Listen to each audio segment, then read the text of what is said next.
भूपेंद्र सिंह गहलावत जी, मैं आपसे ही शुरुआत कर लेती हूं। क्या स्थिति आप देख रहे हैं? क्यों सरकार पहल नहीं कर रही है सरपंचों को समझाने के लिए, जबकि वो कह रहे हैं कि अगर ये व्यवस्था सही है तो हमें समझाइए आप। देखिए, मैं आपके चैनल पर जो दर्शक है और सरपंच जो देख रहे हैं, मैं उनको नमस्कार करता हूं। और कोई भी पॉइंट अगर सरपंच समझना चाहते हैं, कोई उनको परेशानी हो रही है, तो मैं हर एक प्रश्न का जवाब देने के लिए आपके सामने हूं। मैं ये कहना चाहता हूं कि ये जो ई टेंडरिंग का मामला है, ये सरपंच के चुनाव होने के बाद शुरू नहीं हुआ। हरियाणा प्रदेश में सभी डिपार्टमेंट्स में 3-4 साल से ये सिस्टम लागू है। पहले इसमें क्या होता था, जब फार्म भरते थे तो अफसर मनमार्जी करते थे, जिसको चाहते थे टेंडर दे देते थे, जो नीचे वाला रेट होता था उसको इग्नोर करके ऊपर वाले को दे देते थे। और मैं ये भी समझाना चाहता हूं कि ई टेंडरिंग से एक तो पारदर्शिता आएगी और जिसका रेट नीचे का होगा उसी को काम मिलेगा। दूसरी बात, मैं इस बात पे आना चाहता हूं, कुछ साथी ये कहते हैं कि सरपंचों की पावर घट जाएगी। सरपंचों की पावर घटने का तो इसमें कोई सवाल ही पैदा नहीं होता। जो भी सरपंच जिस गली को चाहेंगे वो गली की प्रपोजल और प्रस्ताव पास करके देंगे।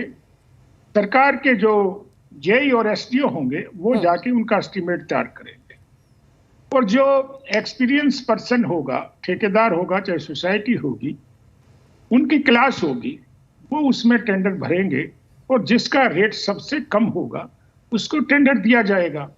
और जो काम कराने का मामला है वो तो सरपंच को ही कराना है और सरपंच की मर्जी के बगैर अगर कोई काम गलत हो रहा है तो सरपंच उसको रुकवाएगा, इसमें कोई दिक्कत नहीं।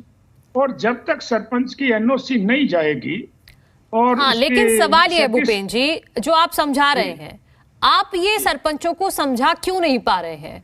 3 दिसंबर को शपथ ली है और उसके बाद आप आज तक देखिए, आज तक वो धरने पर बैठे हुए हैं और यही मांग कर रहे हैं कि खत्म कीजिए ई टेंडरिंग के सिस्टम को, इस नियम को ही खत्म कीजिए। देखिए, ज्यादातर सरपंच तो हमारी बात से सहमत है, क्योंकि एक एलिगेशन लगता था सरपंचों के ऊपर। सरपंच तो ईमानदार हैं, इज्जतदार लोग हैं और गांव के मुखिया हैं, उनका हम मान सम्मान करते हैं। लेकिन आपको ये भी पता होगा कि एलिगेशन लगते थे कि सरपंच पैसे खा गया, सरपंच ने ये कर दिया, सरपंच ने वो कर दिया। तो वो चीजें सारी खत्म हो जाएंगी और एक पारदर्शिता काम में आएगी। और मैं एक और बात भी कहना चाहता हूँ, अगर कोई अच्छा काम नहीं होगा तो सरपंच उसको रोक देंगे और जब वो सेटिस्फैक्ट्री का सर्टिफिकेट देंगे तो उसकी पेमेंट होगी। नंबर 2 बात मैं ये कहना चाहता हूँ कि सिस्टम में कोई खास फर्क नहीं है। जब हाथ से टेंडर भरते थे, अब वो ई टेंडरिंग हो गया, उस पर चला जाएगा और हर काम की बाकायदा पैमाइश होकर बिल में एंट्री होगी और पोर्टल पर हर आदमी, गांव का कोई भी आदमी, शहर का कोई भी आदमी पोर्टल पर देख सकेगा कि इस काम की कितनी पेमेंट हुई है। और मैं एक और भी बात बताना चाहता हूँ, सरकार ने एक और भी बात की है कि जो भी काम होंगे उसमें 3 साल की गारंटी होगी। कंट्रैक्टर का होगा या सोसाइटी का होगा, हमारी सरकार 10% पेमेंट रोकेगी। 3 साल के बाद अगर सरपंच उसको ओके करेंगे, उसको सेटिस्फैक्ट्री बताएंगे, तो उसके पेमेंट देने का काम होगा। और जो विकास के काम है उनको तो गति मिलेगी। जो एक्सपीरियंस लोग हैं वो काम करने के लिए सरपंचों को मिलेंगे, जेई मिलेगा, एसडीओ मिलेगा।